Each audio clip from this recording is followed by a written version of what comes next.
So today I'm going to be refuting the speech by Nija where she made the claim that Eurocentrism skews the learning in schools in favor of white people. And her supporting claims are that the historical abuse of people of color is ignored. 2, the major innovations made by people of color are left out of historical text. And 3, that minority students are or were forced to abandon parts, if not most, of their culture while in school.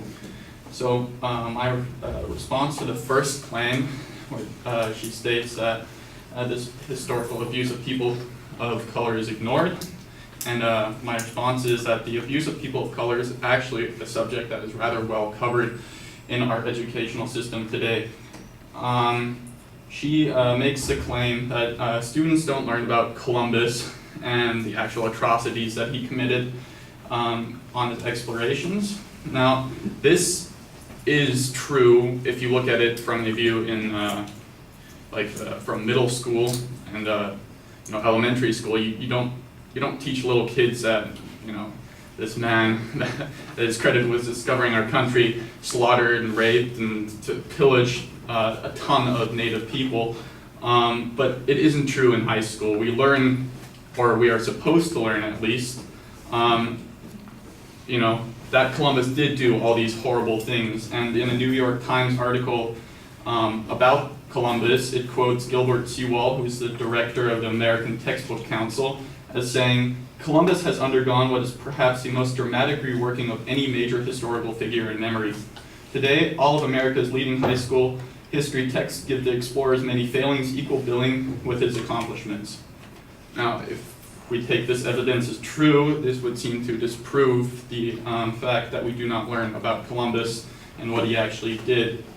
So contrary to Nija's claims, the historical abuse of people of color is rather well documented.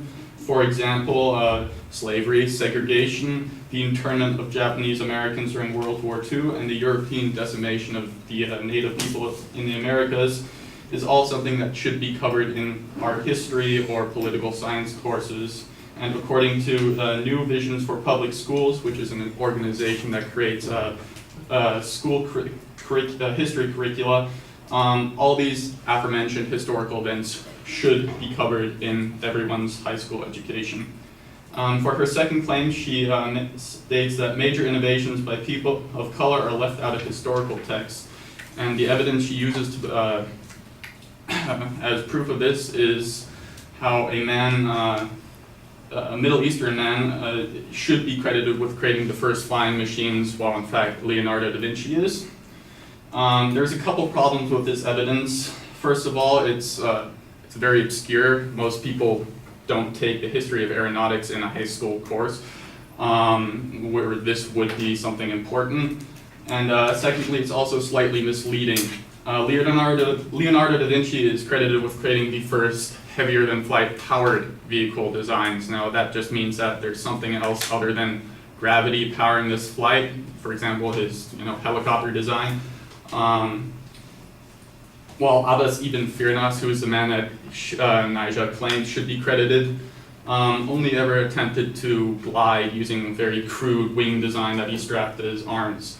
And in an article by How Stuff Works, the Chinese actually had hang gliders, which were pretty much just massive kites, way back in the 8th century. So even if we were to give credit for the first flying machines to someone, it shouldn't be Abbas ibn Firnas, it should be the Chinese.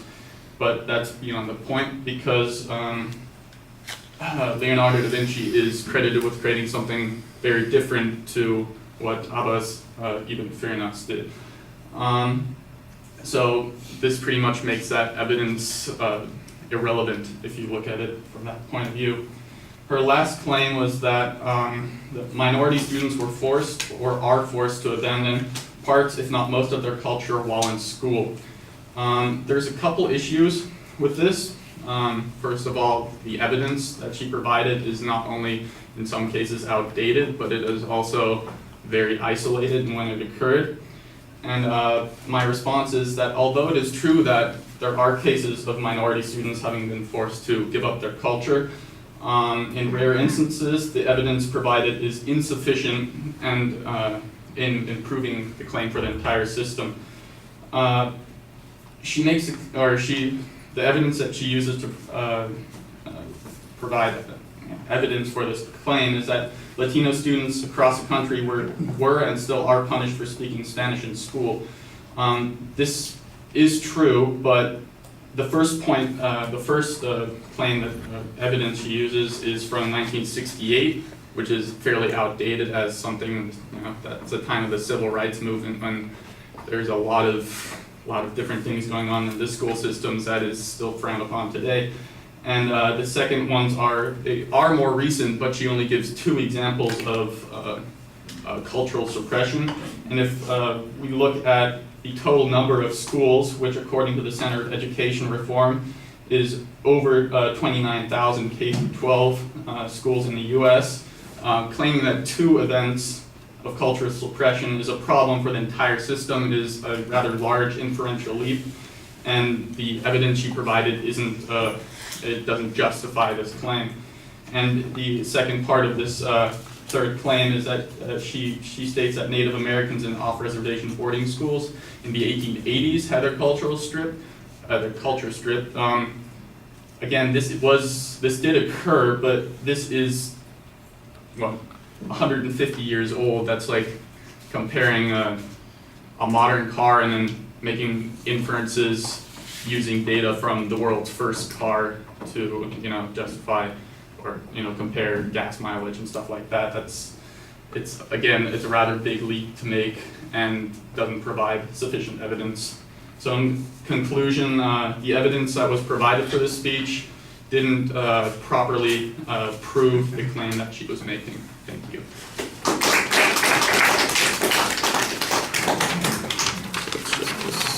This last part of it.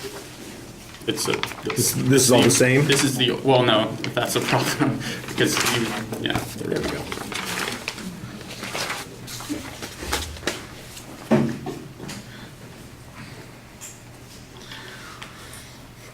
All right, structurally everything's fine on the first point. Most of your challenges have to do with reasoning and presenting some counterclaims demonstrating that education is addressing those issues. I thought you had good information about the Columbus example, for instance. The second piece of evidence that you had talking about the more general problems and how they should be addressed. The one reservation that I have is that your evidence suggests that that's what should be covered in the curriculum as opposed to whether or not it is actually covered in the curriculum. So I think that leaves a little bit of wiggle room for the advocate to potentially respond. If you had evidence that showed, for example, that the current curriculum addressed a lot of those issues, or for example, maybe you could even refer to your own high school experience, although that's an imperfect example, it's better than, like I said, the vague reference here. On the second point, you again go specifically for the examples that the advocate talked about, and I thought that was reasonable since the advocate's really dependent on finding exceptional examples. They've got the one about the flight, and you give a long explanation about why it shouldn't be really viewed that particular way, why there's other information, and how she's even got the wrong people being credited in these circumstances. I do think that this is a good argument that you're making that says, look, most people aren't really taking a history of aeronautics class, so this might be covered at most very briefly in a general class, and the notion that that's going to have some negative consequence on people, that we're going to get a distorted view of the world, I think is maybe a little bit problematic. So the argument really is that it's similar to arguments that you made in other places, that the inference is being drawn from a limited amount of information, and the example that it's being drawn from is a little problematic. The third point, I thought you did the same sort of thing. You basically explained the reasoning problems that you had with it because it's outdated, because it's isolated. I appreciated the context that you provided for the schools. For instance, the advocate cited 2 cases out of 29,000 schools, K through 12. That's 29,000 schools. Who knows how many classes there are at each of those schools? Probably, you can multiply it by a factor of at least 12 and probably by a factor of more than that. 2 particular cases certainly seems to be insufficient to draw a conclusion from. So I think that you did a good job challenging the reasoning, and I thought you also did a nice job speaking to the audience as well.